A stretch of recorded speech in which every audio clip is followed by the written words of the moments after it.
স্যান্দন পত্রিকা থেকে। ত্রিপুরা একটা বড় অংশ ইন্ডিজিনাস রয়েছে, আপনি জানেন বোধহয়, প্রায় 30% কাছাকাছি। এবং কিছুদিন আগে এখানকার এডিসি নির্বাচনে যখন একটা আঞ্চলিক দল জয়ী হয়েছে ত্রিপুরা, সেই দলের যিনি প্রধান ত্রিপুরার রাজ পরিবারের মানে উনি বংশধর প্রদ্যুৎ কিশোর দেববর্মনের সঙ্গে মমতা ব্যানার্জির ফোনে কথাও হয়েছে। তো এই ইন্ডিজিনাসদের নিয়ে বা ট্রাইবাল এরিয়া নিয়ে তৃণমূল কংগ্রেস কিভাবে ভাবছে এবং তাদের সঙ্গে আলোচনার কোনো সুযোগ আছে, বা আপনারা কিভাবে নেক্সট প্ল্যানটা করছেন? না, এই যে ট্রাইবাল নিয়ে আপনি যে প্রশ্নটা করলেন, যে ইন্ডিজিনাস পিপলদের বিরুদ্ধে বিজেপির যে মনোভাব, এটা শুধুমাত্র ত্রিপুরায় না। আজকে আপনি যদি ঝাড়খণ্ড যান বা ছত্তিশগড় যান, বিভিন্ন জায়গায়, বা এই হাতরাসের মতো ঘটনা, যেখানে শিডিউল কাস্ট, শিডিউল ট্রাইবদের উপর ধারাবাহিকভাবে প্রতিনিয়ত অত্যাচার ভারতীয় জনতা পার্টি, এটা তো সর্বজন বিদিত, এটা তো মানুষ দেখেছে। এবং তাদের সাথে নিশ্চয়ই আমরা আগামী দিন কথা বলবো, এবং তাদের দাবি দাওয়া নিয়ে আমরা নিশ্চয়ইভাবে যেখানে ওয়াকিবহাল হওয়া দরকার করব, এবং তাদের দাবি দাবাকে সামনে রেখে আমরা আরও সংগঠিতভাবে, দলগতভাবে আমরা লড়াই করব, এবং তাদের সাথে আলাদা আলোচনা করে যেখানে আমাদের যা তাদের দাবি দাওয়া নিয়ে সরব হওয়া দরকার, সে আগামী দিনে আমরা হব। বলছিলাম যে এখানকার আঞ্চলিক দলগুলোর সঙ্গে কি আপনাদের আলোচনা হয়ে সরাসরি কথা হয়েছে প্রদ্যুৎ কিশোর দেববর্মনের? এই জন্য বলছিলাম। না, এই নিয়ে আমার কাছে কোনো খবর নেই। আপনার কাছে খবর কোথেকে গেল আমি জানি না, কিন্তু যদিও হয়ে থাকে, এটা তো খারাপের কিছু নয়। যদি হয়েও থাকে, সবাই কথা বলতে পারে। মমতা বন্দ্যোপাধ্যায়ের সাথে আরও 5টা রাজনৈতিক দলের নেতারা গিয়ে দিল্লিতে কথা বলেছে, ফোনে কথা বলেছে, যারা সশরীরে উপস্থিত হতে পারেনি।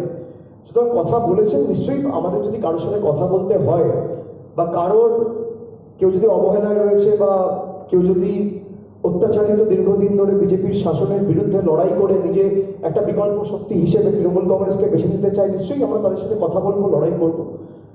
এ নিয়ে তো কোনো দ্বিমত থাকতে পারে না। অভিষেক বাবু, একটা প্রশ্ন সোশ্যাল বাংলা থেকে বলছি।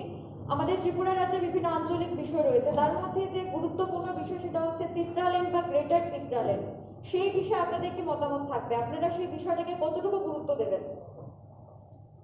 আমরা বরাবরই আপনাদের বলেছি যে আমরা প্রথমত বিভাজনের রাজনীতিতে বিশ্বাস করি না, আমরা ইনক্লুসিভ পলিটিক্সে বিশ্বাস করি। কিন্তু নিশ্চিতভাবে কারোর যদি দাবি দেওয়া থাকে কি নিয়ে রয়েছে বা কি নিয়ে নেই, সেগুলো যতক্ষণ না কথা হচ্ছে, আমরা সবে আজকে কাজ শুরু করেছি। আমি আপনাদের বললাম আমি 15 দিন পর আবার আসবো। আমি স্টেট ইউনিট ঘোষণা করব, যে কোন জেলায় কে সভাপতি হবে, কোথায় কি ইউনিট হবে, কি কোথায় দায়িত্বে থাকবে, কি কোথায় ইনচার্জ থাকবে। যখন হবে, আমরা পরে যখন কাজ শুরু করব, তখন এই বিষয়গুলো নিয়ে আরও ভালোভাবে আমরা বলতে পারবো যে কি করা উচিত, কি করা উচিত নয়। কিন্তু কারোর যদি দাবি থাকে যে আমরা ত্রিপুরাল্যান্ড চাই, আমি যদি বলে দিই না আমি দাবি সমর্থন করি না, বা আমি এই দাবি সমর্থন করি, সেটা আমার পক্ষেও ঠিক নয়, কেননা আমি বিষয়বস্তুটা জানি না, প্রথমত। দ্বিতীয়, আমরা বরাবরই বলেছি আমরা ইনক্লুসিভ পলিটিক্সে বিশ্বাস করি। আমরা বিভাজন বিচ্ছিন্নতাবাদীদের বিরুদ্ধে, বিভাজন বিচ্ছিন্নতাবাদী শক্তির বিরুদ্ধে, এটা আমরা বাংলায়ও বলেছি, এটা আমরা ত্রিপুরায়ও বলেছি, এটা আমরা ভারতবর্ষের যেখানে যাবো প্রতিদিন, প্রতিনিয়ত, প্রতি জায়গায় বলি। কিন্তু তাদের দাবি দাবা কি, কারণ কি, তারা কেন অবহেলিত, তারা কেন লাঞ্ছিত, তারা কেন বঞ্চিত, এটা জানতে হবে। যতক্ষণ না তাদের সাথে প্রপার ডায়লগ হচ্ছে, কথা হচ্ছে, ততক্ষণ আমার সমর্থন বা না সমর্থনের প্রশ্নটা গুরুত্বপূর্ণ নয়। গুড আফটারনুন অভিষেক বাবু, আমি অভিষেক সাহা, ইউএনআই কাজ করি অ্যাজ এ ফটো জার্নালিস্ট। আমার প্রশ্নটা পুরনো, নতুন নয়। কিছুক্ষণ ধরেই এখানে একটা প্রশ্ন ঘুরপাক খাচ্ছে যে আপনারা কোন দল থেকে কাকে নেবেন আপনাদের দল তৈরি করতে গেলে ত্রিপুরাতে। আপনি বলছেন যে আপনারা কমন পিপলের উপর নির্ভরশীল। কমন পিপল তো আর ভোট লড়বে না, ওরা ভোট দেবে। ওদের রিপ্রেজেন্টেটিভ যে ত্রিপুরায় থাকবে, তৃণমূলকে রিপ্রেজেন্ট করবে, তারা তো পলিটিশিয়ান হবে। তো সেটা কোন দল থেকে যাবে? তো কমন পিপল তার মানে অ্যাজ এ পলিটিশিয়ান। আমি তো প্রেস কনফারেন্স শুরুতেই বললাম যে আমরা তৃণমূল কংগ্রেসের কাজ আজ থেকে শুরু করছি। ত্রিপুরার মানুষের স্বার্থে যারা লড়াই করতে চান বিজেপির বিরুদ্ধে, আমাদের সাথে এসে আপনারা যোগ দিন এবং আমাদের হাত শক্তিশালী করুন। তৃণমূল কংগ্রেস একমাত্র বিকল্প বিজেপিকে উৎখাত করার লক্ষ্যে।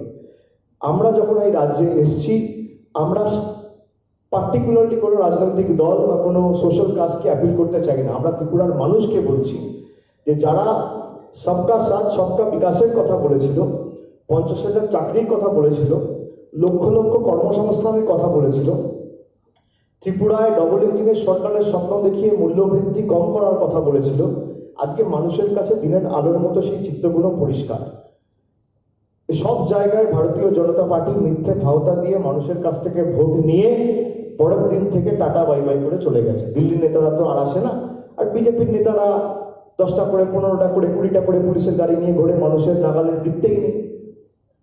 সুতরাং আমরা আগামী দিন ভারতীয় জনতা পার্টির সরকারকে ত্রিপুরার বুক থেকে উৎখাত করে তৃণমূল কংগ্রেসের নেতৃত্বে মামাটি মানুষের সরকার এই ত্রিপুরার বুকে প্রতিষ্ঠা করতে বদ্ধপরিকর।